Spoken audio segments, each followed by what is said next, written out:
So my name is Simon Alexander Ong.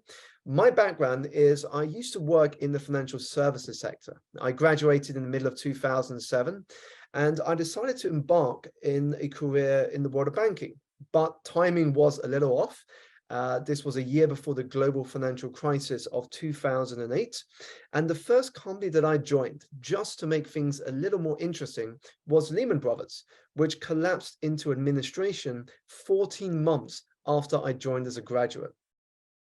While it was a painful moment in my career journey, in hindsight, it was a blessing because it kickstarted the longest journey I believe we as humans take, the inches from our heads to our hearts.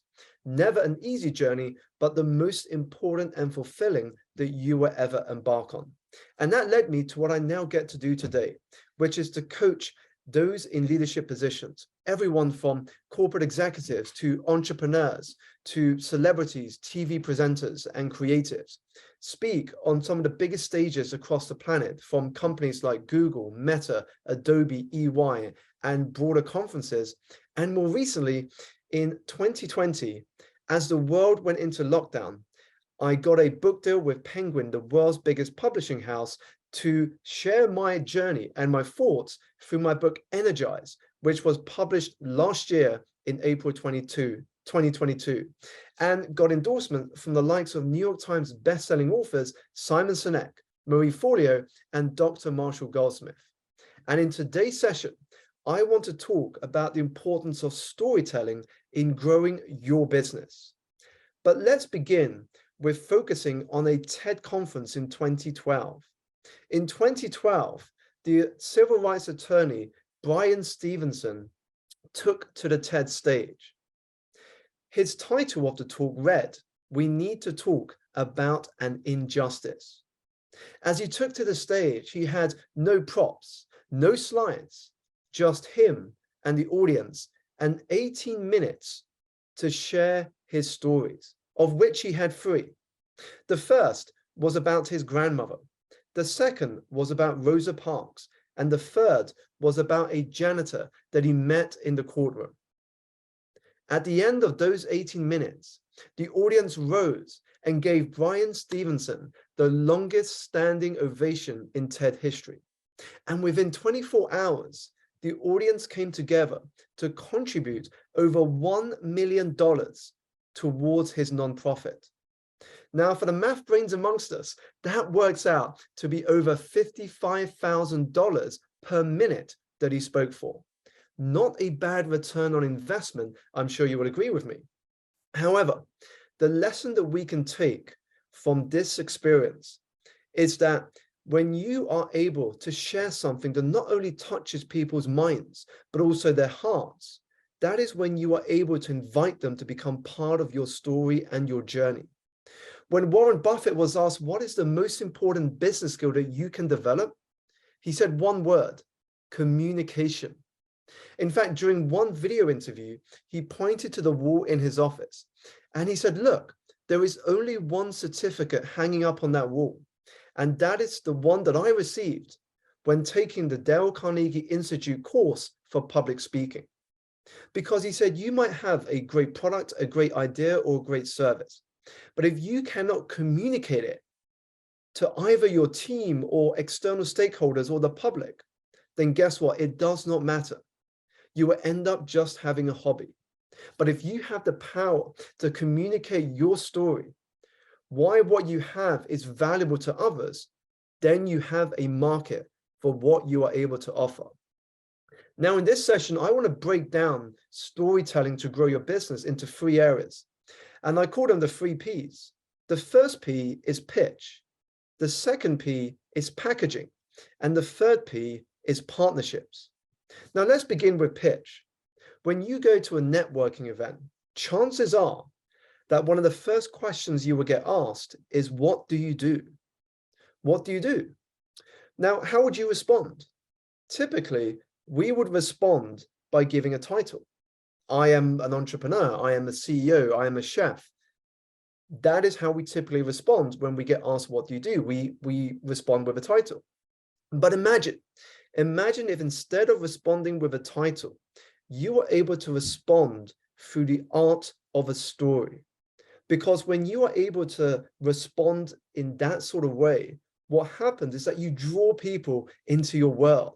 You get them curious, and in effect, you turn them into marketers because they not only sell to themselves, which is amazing, they then want to tell other people about that experience.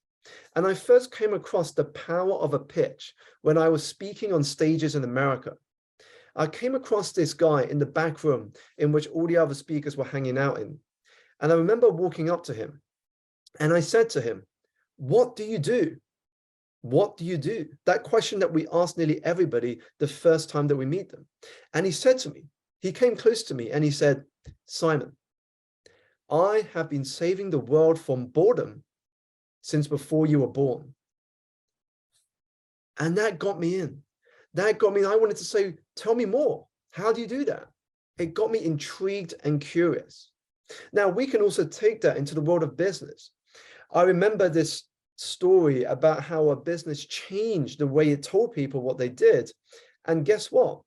What happened was a profound impact on its ability to sell what it does. Initially, when they were asked, "What do you do?" the business said, "Well, we design beautiful paper cheaper than our competitors."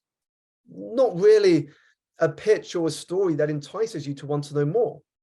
But after they worked on their pitch, after they injected more storytelling into the way they presented what they did, it sounded a little like this: "We believe that great ideas change the world. We believe that if we can spread more great ideas, we have the power to change the future. And one of the mediums for doing so is through the form of the written word.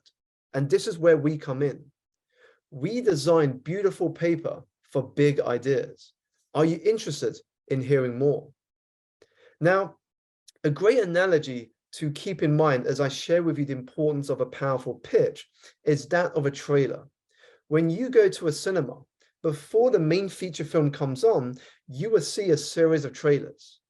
Now, if the trailer has done its job, what happens is you want to come back and watch the full film. Now, in this case, when you drop trailers by sharing with people what you are doing, what you are building, what you are growing, what happens is they want to come back and watch the full film. In this case, your product, your service, and your offering.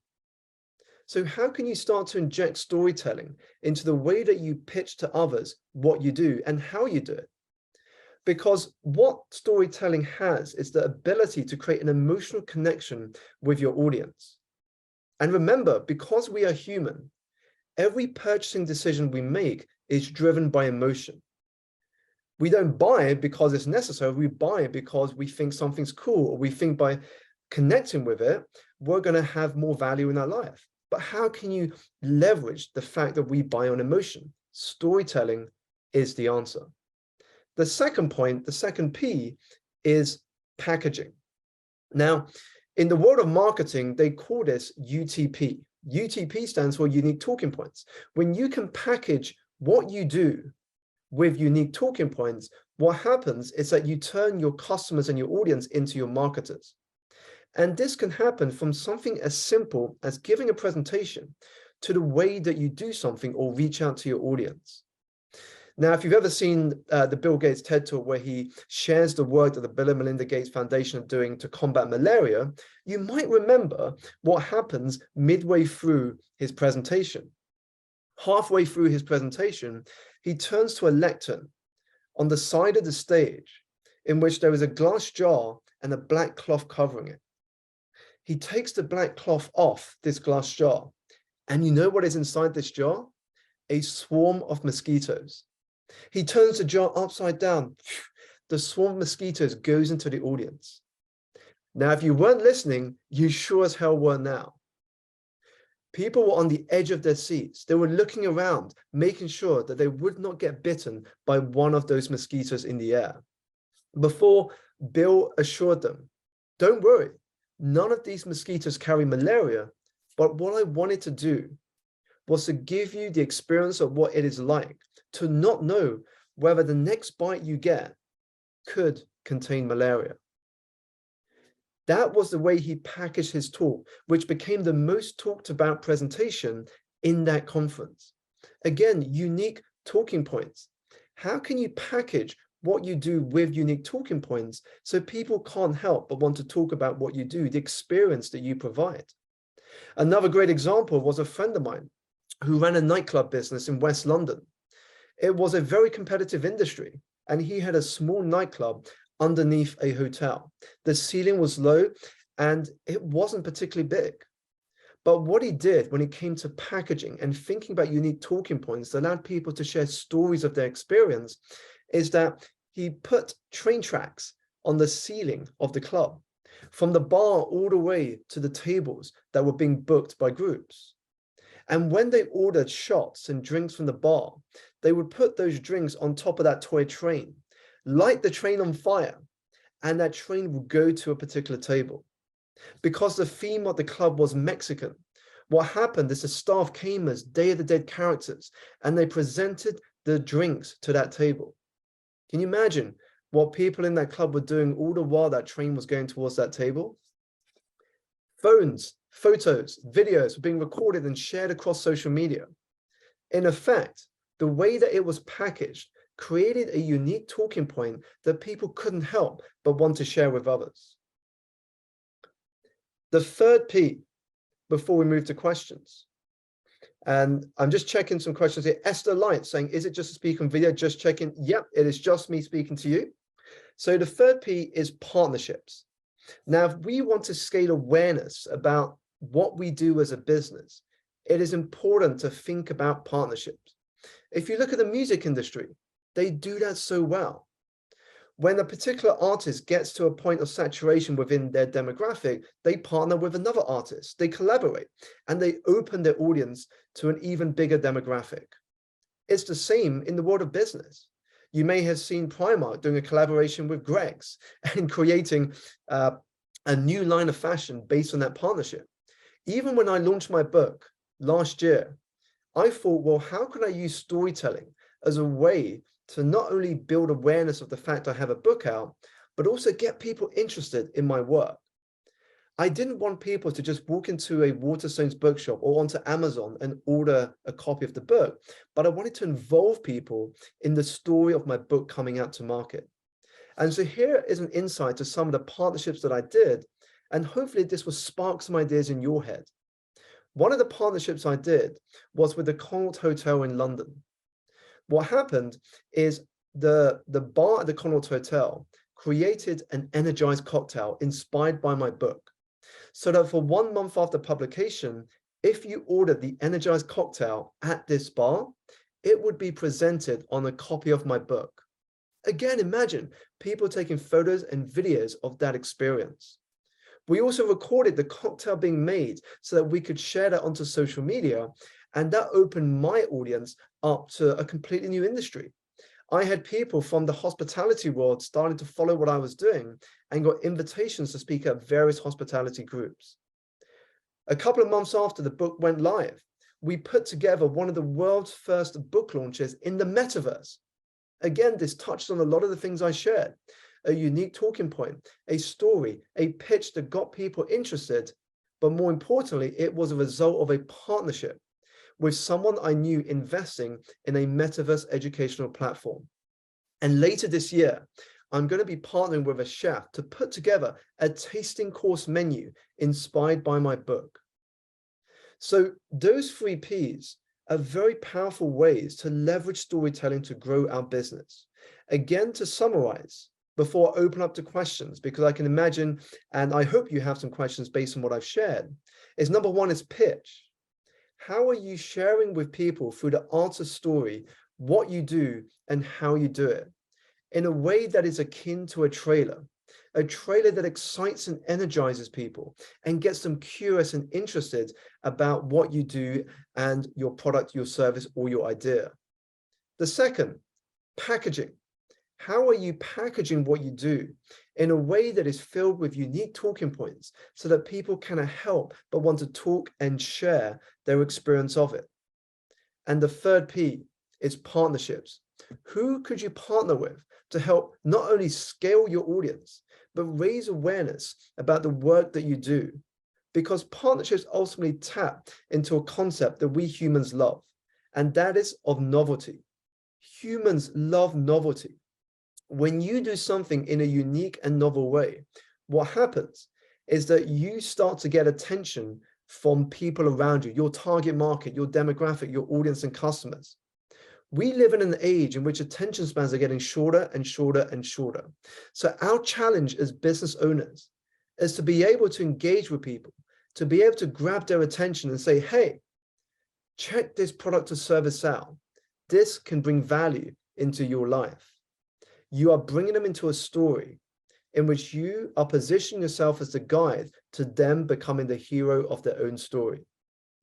My name is Simon Alexander Ong. Thank you so much for tuning in today for this session on how storytelling can grow and build your business. I'm going to pause now as I look to the chat box here. So if you haven't already, if you did have a question, make sure to drop it in the chat box. And I want to make sure I can get as many of these answered in the rest of the time that we have together. I know that the Purposeful Project hosts have put in my Instagram and other links there.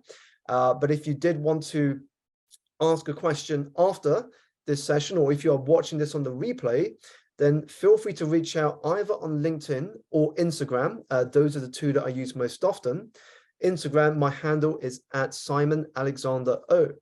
So first question I see here is from Kelly Batstone. How do you tell a story when your customers and followers see your every move as such? Well, the answer is pretty much within the question you've asked. What you want to be doing as a business is you want to be documenting your journey. Your journey, in this case, the fact that your customers and followers can see your every move, that for me is a story. What is the story that they're a part of when they do follow your every move? For example, when I share behind the scenes of my speaking, I'm always showing people what's going on, so they don't just see the finished product, but they see the journey towards the finished product. When I travel to speak, I share behind the scenes. I tell people what I'm going to talk about. Again, every point of content that I'm putting out there, I'm inviting people into my story. But again, without knowing too many specifics, Kelly, I'm not sure if you are the business or you have a product or service that is separate to you as a personal brand. I'm answering that at a high level. I think actually you are telling a story when your customers and followers are following your every move, because what you're sharing through social media is a story that people are going to be connecting with. So Zoe, recap one last time. It's pitch, position, and partnership, right? Correction, it's pitch, packaging, and partnership. So again, the second one is packaging. How are you packaging your product, service, or idea in a way that people want to engage with? And packaging doesn't just have to be physical. I mean, when we think about packaging, we tend to think about the physical box that you receive a product in, but packaging is also how you present something, how you communicate something, how you articulate an idea in a way that engages people and grabs their attention. Sharon saying, thank you, Simon, great session. Thank you so much. Derek, tell us, what's the name of your book, please? The book is called Energize, Energize with a Z, and you can find it on Amazon or all good bookstores. Suzette, thank you, so powerful. Nate, thank you, great presenter, fantastic points. Thank you so much, Nate. B, what are some good exercises to improve our speaking ability and storytelling finesse? Well, I'm going to answer the second one first, B. So to improve your storytelling finesse, one activity I recommend, story collecting. Now, what I mean by this is have a notebook and pen wherever you go, because you never know when you're going to be struck by an idea or insight. From an observation, you might observe something in the everyday that you think that's a great story or analogy that I can use in a tool. Jot those down. You might read a great article, or you might follow an inspiring story that you've seen on television. Write that down. You might have had a fantastic conversation with a friend. Write that down. The more stories you collect, the more ammunition you have to reference when you speak, you present, or you communicate in any form, whether that is writing or speaking. On the first question, what are some good exercises to improve your speaking ability? Well, the short answer and the long answer. Short answer is put yourself into positions where you can speak more. Go to networking events.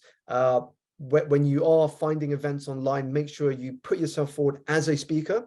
It's the quickest way to network. In the course of 1 hour in any networking event, there is only so many people that you can connect with. But when you are up on that stage, everybody in the audience, by the end of your speech, will know who you are. It's the fastest way to network.